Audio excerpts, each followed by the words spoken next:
पवारांच्या पुण्यनगरीमध्ये सर्वधर्मीय सामाजिक सोहळ्याच्या निमित्तानं या 25व्या रौप्य महोत्सवाच्या विवाह सोहळ्यानिमित्तानं उपस्थित असलेले आदरणीय मेराणी सर, व्यासपीठावरील माझे सगळे सहकारी, ज्येष्ठ पत्रकार सतीशजी वैजापूरकर साहेब, त्यानंतर उपस्थित असलेले सगळे मान्यवर, ज्ञानेश्वर आबा, उपस्थित सगळे मान्यवर, समोर असलेले सगळेच सामुदायिक विवाह सोहळ्याच्या निमित्ताने उपस्थित असलेले सगळेच बंधू आणि भगिनी यांचं मी मनापासून स्वागत करतो. खरं म्हणजे 2001 पूर्वी या सामुदायिक विवाह सोहळ्याला सुरुवात केली. खरं म्हणजे आमच्या आईंचा एक त्यावेळेस मनामध्ये इच्छा होती आपण काहीतरी सर्वसामान्य माणसाची सेवा केली पाहिजे आणि त्याच वेळेस माझा पण उभारतीचा काळ होता राजकारणातला आणि आईनं सांगितल्यानंतर त्या सामुदायिक विवाह सोहळ्याला सुरुवात केली आणि बोलता बोलता 2001 ला सुरू केला सामुदायिक विवाह सोहळा. लावलेलं रोपटं आज त्याचं 25व्या वर्षी होत असताना मनामध्ये इतका आनंद होतोय का ही सामुदायिक विवाह सोहळ्याची चळवळ पत्रकार माध्यमातून असेल, आपल्या सगळ्यांच्या सहकार्यातून असेल, साईबाबा आणि जनार्दन स्वामीच्या आशीर्वादाने असेल, साधू संतांच्या कृपेने असेल, निर्विघ्न पार पडली. त्याबद्दल मनाशी आनंद होत आहे. आणि हेच काम करत असताना खरं म्हणजे त्यावेळेचे माझे सगळे सहकारी मेराणी सर असतील, आबा असतील, उत्तमबाई असतील, राजू कोते असतील, भगीरथ जीवन असतील, अनिल शेजवळ असतील, अनेक मान्यवर ज्यांनी यासाठी त्यावेळेस धावपळ केली. दिनमामा कोते आज नाहीये. त्यावेळेस सतीश भाऊ आम्ही जेव्हा सामुदायिक विवाह सोहळ्याचं हे नियोजन करायचो त्यावेळेस सामुदायिक विवाह सोहळा म्हणजे काय हे लोकांपर्यंत पोहोचण्यासाठी त्यावेळेस उत्तमबाई असतील, दिनमामा कोते असतील, यादवराव कोते असतील, आणखीन त्यांच्याबरोबर काही सहकारी होते. हे लोक बस स्टँडवर जाऊन गाड्यांवर स्टिकर लावायचे. म्हणजे असं का अमक्या ठिकाणी सामुदायिक विवाह सोहळा आहे सिटीमध्ये, अशा प्रकारे रात्रंदिवस ते काम करायचे. त्यांच्यासाठी सुद्धा टाळ्या वाजवत. त्यावेळेसचा 2001, 2, 3, 4 ला त्यावेळेस हे लोक गाड्यांवर माग स्टिकर लावायचे आणि बॅनर लावायचे रात्रंदिवस. म्हणजे ते लोणीला जायचे, श्रीरामपूरला जायचे, वैजापूरला, मालेगावला, या सगळ्या ठिकाणी जायचे आणि त्या गाडीवर स्टिकर लावून ती प्रसिद्धी करायची. त्यावेळेस आपलं प्रसिद्धीचं माध्यम कमी होतं, फक्त माझ्यामध्ये आपलंच माध्यम होतं. इलेक्ट्रॉनिक मीडिया, प्रिंट मीडिया फार कमी होती त्यावेळेस. आणि त्यावेळेस या लोकांनी तेवढं आतरून दिवस मेहनत केली. आता दिन कोते नाही त्यामध्ये आहेत. आणि हे सामुदायिक विवाह सोहळा करता करता आज 24चा टप्पा आपण गाठतोय. हा एक आनंद आहे. 2001 ला ज्यांचं लग्न झालं, त्या 2001 ला ज्यांचं वधूवरांचं लग्न झालं त्यांच्या मुलामुलींनी आपल्या इथं 2018 असेल, 19 असेल, 22 मध्ये लग्न केलं. ही सुद्धा आपल्या दृष्टीने आनंदाची बाब आहे. कारण एखाद्याचं लग्न होणं आणि परत 20-21 वर्षांनी ह्या समुदायामध्ये मुलीचं लग्न करणं ही सोपी गोष्ट नाहीये. आणि ते सुद्धा बाबांच्या आशीर्वादाने पार पडलं. तेव्हा मला असं वाटतं हा एक सामाजिक बांधिलकीचा असलेला कार्यक्रम आहे. हा का वैयक्तिक माझा एकट्याचा कार्यक्रम आहे, कोते परिवाराचा फक्त आपण म्हणतो का शुभेच्छा दिलेल्या आहे. पण यामध्ये हा सामुदायिक विवाह सोहळा वेगळ्या उंचीवर नेण्याचं खऱ्या अर्थाने जर काम केलं असेल तर ते म्हणजे माध्यमांनी केलं. इलेक्ट्रॉनिक मीडिया आणि प्रिंट मीडिया यांनी जास्त केलं. प्रिंट मीडियानी सगळ्यात जास्त केलं. त्याचमध्ये सतीशराव असतील, अनेक सहकारी असतील आमचे, ज्यांनी या विवाह सोहळ्याला एका वेगळ्या उंचीवर नेण्याचं काम केलं. आणि जेव्हा सकाळच्या टुडेमध्ये सतीशरावनी ॲग्रोमध्ये बातमी लावल्या तेव्हा खास कोल्हापूर असेल त्या भागातून फोन यायचे की बाबा तुमचा सामुदायिक विवाह सोहळा असा होतोय, त्याला 25 वर्ष पूर्ण होत आहेत, तुमचं अभिनंदन. फोनवर सुद्धा अभिनंदन करण्यासाठी लोकांनी बऱ्याच वेळेस फोन करून अभिनंदन केलं. म्हणजे हे इलेक्ट्रॉनिक प्रिंट मीडियाच्या माध्यमातून जनजागृती करण्याचं काम खरं या लोकांनी करत. त्यांच्यासाठी सुद्धा टाळ्या वाजवायला पाहिजे. त्यामध्ये आता काही लोक मित्र आहेत ते म्हणतील फक्त सतीश भाऊचं काम नाव घेतलं, मग आणखीन लोकांचं घेतो. आहेर असतील, दिगे साहेब असतील, आणखीन बरेच जण असतील. उद्या नको असं व्हायला का समजा त्यांचंच नाव घेतलं ते होते का, आम्ही नाही केलं का. मग त्यांचं पण सगळ्यात जे असतील इलेक्ट्रॉनिक प्रिंट मीडियाचे त्यांचं सगळ्यांचं मनापासून धन्यवाद देतो. आता सामुदायिक विवाह सोहळ्याला 25 जोडे झाले, आनंद झाला, सगळं काही झालं. आमचे मित्र पीटर साहेबांनी सांगितलं की बा तुम्हाला काही मदत पाहिजे का. मुळात मी त्यांना म्हणलो का मला मदत वगैरे नको, तुमच्या आशीर्वाद माझ्यापाशी पाहिजे, तुमच्या सहकार्य मला पाहिजे. आता सहकार्य म्हणजे 2 भाग येतात. सहकार्य म्हणजे काही करायचं का आणि सहकार्य म्हणजे काही लग्नाला उपस्थित राहायचं का. त्यांनी मागच्या वर्षी पण मला आग्रह केला. आता त्यांनी सांगितलं मागच्या वर्षी त्यांनी आग्रह केला, त्यांना मी म्हणलो मला काहीच नको. यावर्षी त्यांनी सांगितलं 5 लाख रुपये देऊ का. आता 5 लाख रुपये रक्कम मोठीच आहे, पण मी म्हणलो बाबांच्या कृपेने अजून ठीकठाक आहे. मागचे काही ते प्लॉटिंग केले त्याचे अजून बरेच पडलेले आहे, त्याच्यामुळे ते काय देणे घेण्याचं काही कारण नाही. आणि जेव्हा अडचण येईल तेव्हा आपण कार्यक्रम पाहू काय करायचं तेव्हा. तर पुढच्या वेळी मला सुद्धा माझ्या आई वडिलांच्या नावाने ट्रस्ट आहे, मला काही करायचंय म्हणलं असे तर मी शोधूच राहिलो. बरे झाले तुम्ही त्याच्यात सापड्यांची. तर पुढच्या वर्षी तुम्हाला सुद्धा सांगतो, तुम्ही या आणि चांगल्या प्रकारचं नियोजन करू. आता आपण काय 2-2 ग्रॅम देतो, तर पुढच्या वर्षी आपण 1-1 तोळा देऊ. आपल्याला कुठं काय अडचण नाही. जर असे तर लोक असले तर असे लोक तर भेटलेच पाहिजे आम्हाला मी. आणि फार 25 वर्षानंतर भेटले हे मोठं दुःखाची गोष्ट आहे माझी.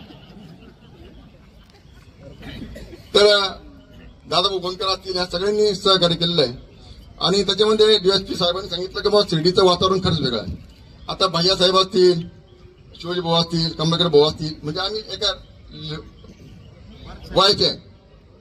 याच्यामध्ये आता ते आपण म्हणतात तुम्ही कोळे साहेब आहे, तुम्ही काळे साहेब आहे, पण तसं काही विषय नाही आहे. आता बाहेरचं आपलं गण चांगलं जमलं होतं, अजून आहे. शिवाजी भाऊ त्यांचं चांगलं होतं, बऱ्यापैकी होतं. कमलाकर भाऊ त्यांचं आमच्यापेक्षा चांगलं होतं. आता अलीकडच्या काळात काय झालं त्यांची दुसरी आपल्याला माहित नाही. ती आता ते चालूच राहते ते राजकारणामध्ये. आता कमलाकर भाऊ, आता आबा भैया आणि मी, आम्ही एका बाजूला, म्हणजे आम्ही नामदार विखे पाटलांची माणसं, शिवाजी भाऊ खास बीजेपीची ओरिजिनल माणसं. आता आम्हाला तिघांना, आम्हाला दोघांना तर पर्याय नाही विखे साहेबांशिवाय.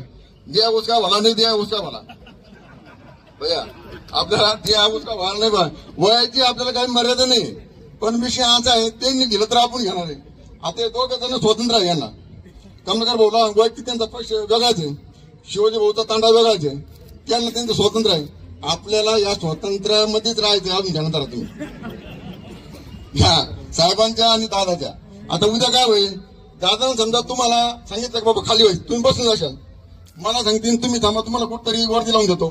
त्यावर 765 कसे होतात, खोकला लगेच लागतो. आणि खोकला लागू नये म्हणून आपल्याला काहीतरी युद्ध करायला लागेल.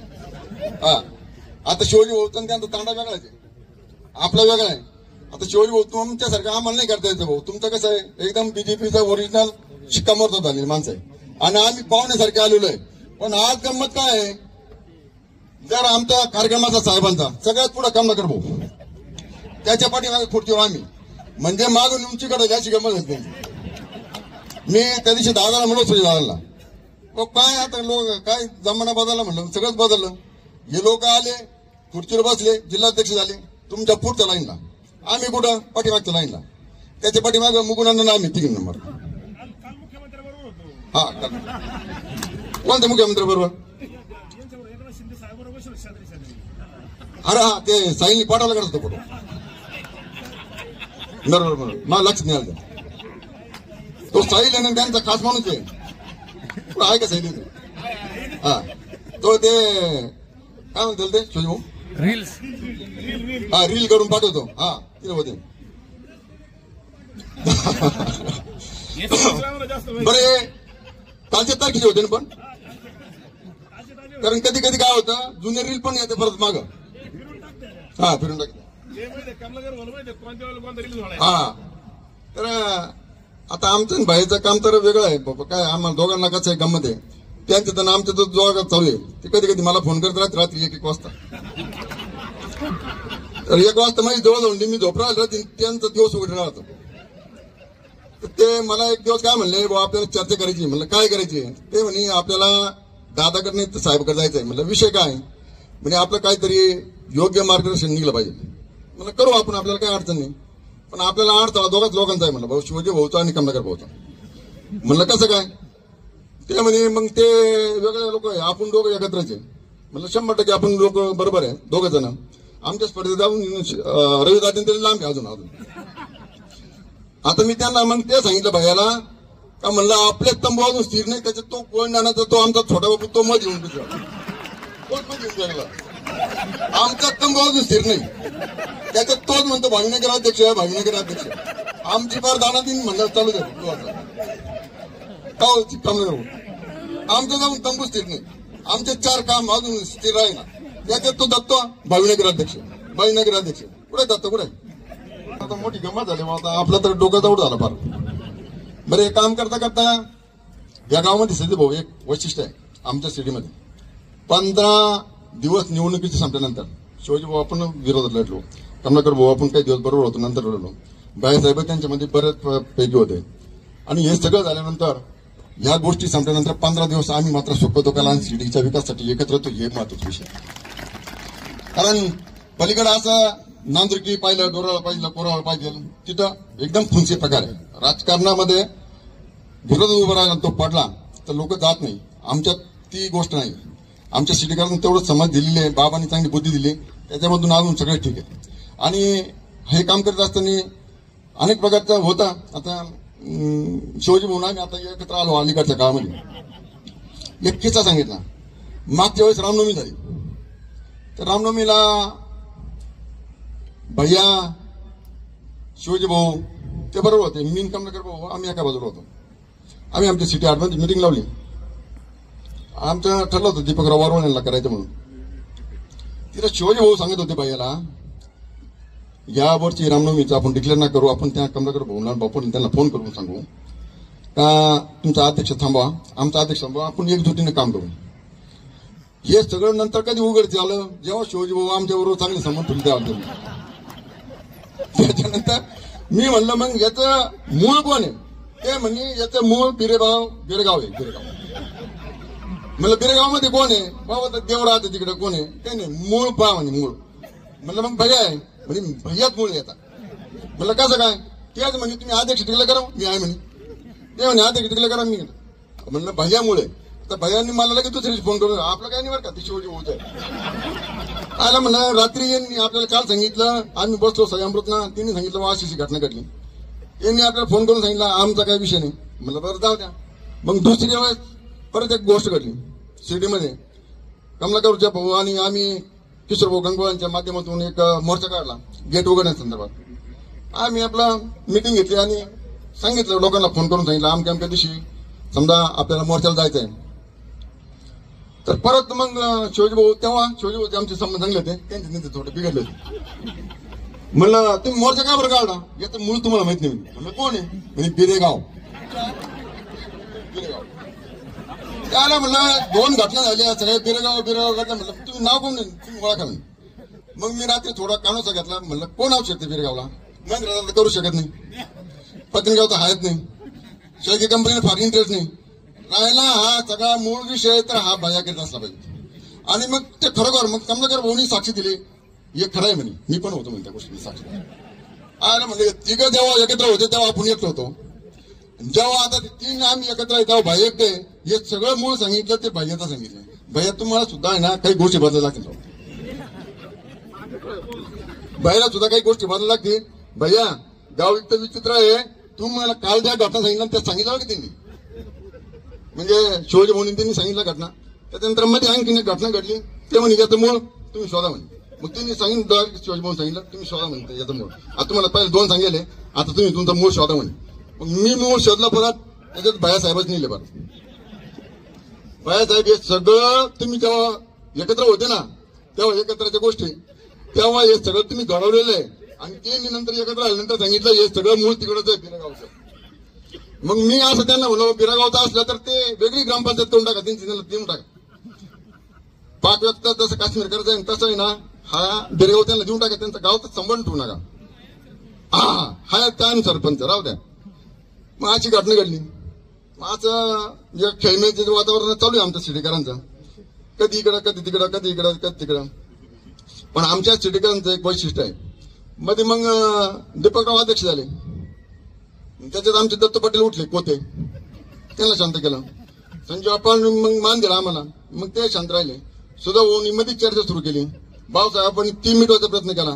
काय गावात इतका कुतळ आहे का ते फक्त हा अंतराच्या गोष्टी रात्री 11 ते 2 वाजता. या लोकांना माहितच नाही बाहेर काय चालू आहे. आणि मग या सगळ्या कडवणीमध्ये शिवाजी याच्यामध्ये बरं झालं आणखीन विजयरावनी शांतता घेतली याच्यामधून.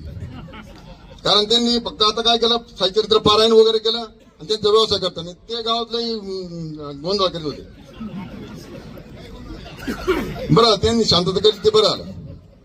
असं आमच्या शिर्डीचं आहे. तुम्हाला पटत का पाहावं, आमचं असं शिर्डीचं आहे. अब पिंपळवाडीचं कसं आहे, तुमच्याकडे कचरा दिला होता, तुम्ही त्यावेळेस सहकार्य केलं.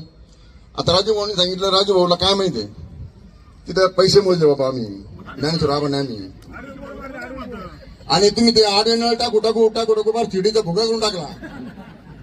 आता ते बोलत तुम्हाला राजू तुम्हाला बोललं पाहिजे स्पष्टपणे. अरे पाणी आमच्याकडे येतो पण तिथे आडे बोर मारू आमचं झालं म्हणून काँक्रिटीकरण केलं ते. आणि याच हा छोटून लावला आडेबोरचा, आबाने लावला. हे म्हणे आडेबोर आहे, आबांनी सांगितलं मग साहेबांना तिकडं आपल्याला काँक्रिटीकरण करावं लागेल दिघे साहेबांना. आणि मग त्या दिघे साहेबांच्या काळामध्ये काँक्रिटीकरण करून घेतलं. तुम्ही एवढं काय कमी समजू नका आम्हाला, आमचंच माणसं आहे तिकडं, असं काय करता. या सगळ्या घडामोडीमध्ये आपला सामुदायिक व्यवसाय चांगला होतो. सतीश भाऊ तुम्ही काल लिहिलं, हा सगळा हसण्या खेळण्याचा आणि एकत्र गुणागोविंदानं आपण सगळं येतो, सगळं लोकांना चर्चा हसणं खेळणं यामध्ये हा सामुदायिक विवाह सोहळा फार होतो.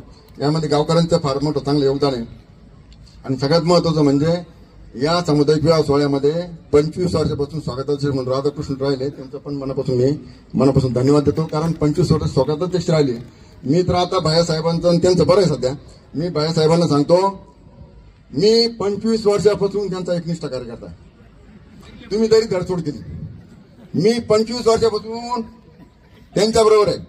सुजयदादा काय म्हणले, माझी खासदार आहे मी, आणि हे सगळे आजी आमदार बसलेले आहे. तर मला एक म्हणायचं आहे, त्यांनी सांगितलं त्या लोकांना तिथल्या कडेल साहेब, शिंदे साहेब त्यांचा कार्यक्रम झाला का आमचं पुनर्वसन कुठेतरी करा, असं कोण म्हणलं, सुजयदादा म्हणले. आता भैया हा निरोप तुम्ही त्यांना द्या का बाबा आम्ही सुद्धा तुमचे एकनिष्ठ कार्यक्रम आहे, पहिल्यांदा बापूचं पुनर्वसन करा, नंतर माझं जमलं करा, असं म्हणा. तुम्ही म्हणणार नाही मला माहिती आहे, म्हणणार नाही तुम्ही, त्यालाही मनाचं मोठे म्हणला लागतो. हा रवी तात्या अजून कळालं नाही, तुम्ही नाही कोणत्या पोस्ट. आणि रवी तात्या हा कोणाचा माणूस माहितीये का, जरी साहेबांचा असेल तर विचाराचा शिवाजी भाऊंचा आहे. शिवाजी भाऊच्या पुढे एक शब्द सुद्धा जात नाही. पहिली म्हणजे कुठली, तुम्हाला काय माहित, अरे जुने खेळाडू सगळे, तुम्हाला काय माहिती आता काय सांगायचं. तात्या तुम्ही आता अलीकडच्या काळात आले, तुम्हाला काय माहिती आहे किती फ्युजगाने लोक आहे, तुम्हाला कळेल सुद्धा नाही फ्युजकोड काढला. त्याच्यामध्ये शिवाजी भाऊ एक नंबरला आहे. हा तुम्हाला कळेल सुद्धा नाही काय चाललंय ते. तर दादा मजाकच्या आनंदाच्या गोष्टी झाल्या. उद्या आपला 25वा पूर्वसंध्येला सामुदायिक विवाह सोहळा होतोय. या सामुदायिक विवाह सोहळ्याला आपण सगळ्यांनी उपस्थित राहावं अशा प्रकारची विनंती करतो. आणि उद्या राज्याचे मंत्री आणि जिल्ह्याचे पालकमंत्री राधाकृष्ण विखे पाटील हे पण उपस्थित राहणार आहे. आपण सगळ्याला दरवर्षीप्रमाणे कायम प्रेम करतात. आपल्या सगळ्यांचं मनपूर्वक अभिनंदन करतो आणि आलेल्या सगळ्या मान्यवरांचं मनापासून अभिनंदन करतो. काही सत्कार करायचे ते वेळेच्या करू शकलो नाही, उद्या ते सत्कार करणार आहे. आणि जाता जाता पीटर साहेबाचं मला परत आठवलं, पीटर साहेब तुम्हाला जर देणगी द्यायची ना गुप्त पद्धतीने द्या, गुप्त पद्धतीने. आता त्याची चर्चा होत नाही जास्त. आता लोकांना काय घेतो, लोक म्हणते 21 वर्षापासून हे चालू आहे, त्याच्यामुळे तुमची मी देणगीच नको म्हणलो. तुम्हाला द्यायची तर काय द्यायची ती द्या, विषय असा आहे. येत तर कोणी नाही देते भाई, आपण कोणी देत नाही. पण हे लग्न होतं कसे, एवढं चर्चा कुठं थांबली पाहिजे. सतीश भाऊ याच्यावर चांगलं लेख लिहा तुम्ही, काय टक्के टोमटे मध्ये लिहा तुम्ही. कारण हे लोक म्हणता हे पैसे येतात कुठून, हे होतं कुठून, एवढे लग्न होत्या.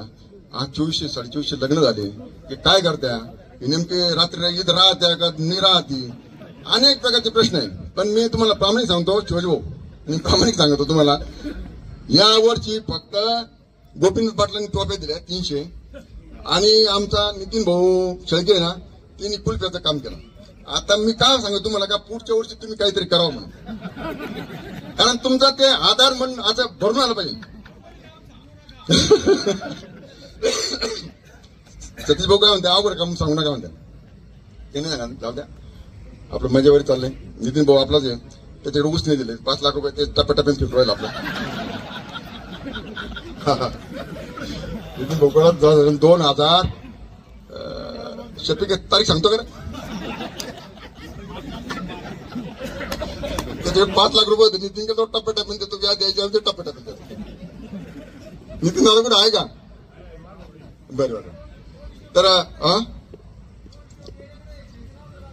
कोण नाही अलीकडच्या काळात दिले. तर चालू आहे आपण नितीन दादा आले. कधी कधी बाबासाहेब आपण म्हणत्या तुला ताड बोलतो. आता बाबासाहेब आपण मध्ये आम्ही 2-3 दिवस या दोघांना सोडून आणि त्यांना सोडून एकत्र बसलो होतो. बाबासाहेब आपण होते आपले. ते म्हणे तू नुसता बोलत राहतो म्हणे, तुम्ही काहीच बोलत नाही. तो म्हणला आपला मित्र आहे, जुना मित्र आहे, तुम्हाला माहित नाही, तुम्ही पुढे झालं तो शर्ट ओढतो म्हणलं ओढू दे, काय बिघडलं, आपलाच माणूस आहे, आपल्या माणसाने शर्ट ओढलं पुढे काय झालं तरी. तो म्हणे आणखीन 1-2 जणांचे नाच नको लागू म्हणून नाही लागणार. म्हणजे त्याचं मूळ काय शोध ना म्हणलं मूळ आहे भाई आहे.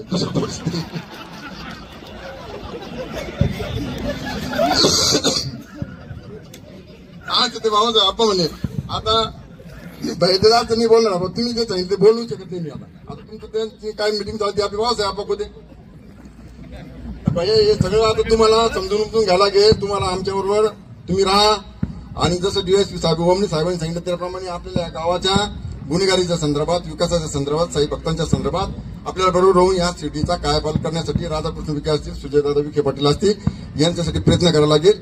हीच खरी विकासाची गंगा पुढे नेण्यासाठी आपल्याला सगळ्यांना एकत्र थांबून हा रथ पुढे न्यावा लागेल विकासाचा. त्यासाठी आपल्याला सगळ्यांना मतभेद विसरून भविष्यकाळामध्ये एकत्र यावं लागेल. एकत्र आहोत पण विचारांनी एकत्र येऊन आपल्याला सगळं न्यायचं आहे. उद्या व्यापारी आहे, इथले छोटे मोठे गरीब आहे, अनेक प्रकारच्या घटना घडतात. मध्यंतरी नाहक 2 बळी गेले. त्याच्यासाठी आम्ही सगळ्यांनी नेत्यांना सांगितलं, सुजयदादांना सांगितलं, नामदार साहेबांना सांगितलं आणि त्यांनी ताबडतोब वॅक्सिन घेऊन गुन्हेगारी मोडीत करण्याचं काम ओमने साहेबांनी त्यांच्या टीमने केली. ज्यावेळी रुपा त्याला गलांडे साहेब होते, त्यांना घ्या म्हणून इथं प्रयत्न केला आणि त्यांच्या काळात दोघांच्या काळामध्ये आज माझ्या मते 90%च्या 95%च्या पुढं गुन्हेगारी सिटीची संपलेली आहे. त्यांच्यासाठी टाळ्या वाजवायला पाहिजे आणि सगळ्यांना गेट उघडून द्या आता. आणि आले सगळे डॉक्टर लोक, काय गोरे साहेब सुद्धा म्हणले बरं का, काही लागले की मदत करतो बा, काही लागलं का सांगा म्हणे आम्हाला, मीच एवढं बरं का, काही लागलं सांगा बरं का आम्हाला. त्यांना म्हणलं पाकिट बिकीट पाठवून द्यायचं तुम्ही. गोरे साहेबांनी 4-5 दिवसापूर्वी फोन केला गोरे डॉक्टरनी, म्हणे बापू लग्न कधी म्हणलं आपला आता 30ला, काही लागलं सांगा बरं का. अरे काही लागलं सांगा म्हणजे तुम्हाला काय माहिती आम्हाला किती कळ लागलं पाहिजे. आणि दुसरी गोष्ट आहे आपल्याला पैसे विषयी तुमचा आशीर्वाद आणि सहकार्य पाहिजे एवढीच अपेक्षा आहे. पीटर साहेबांना ते सांगतो तुमच्या सहकार्याची भावना राहू द्या एवढीच अपेक्षा करतो आणि आलेल्या सगळ्या मान्यवरांना मनपूर्वक अभिनंदन करतो आणि थांबतो. जय हिंद जय महाराज.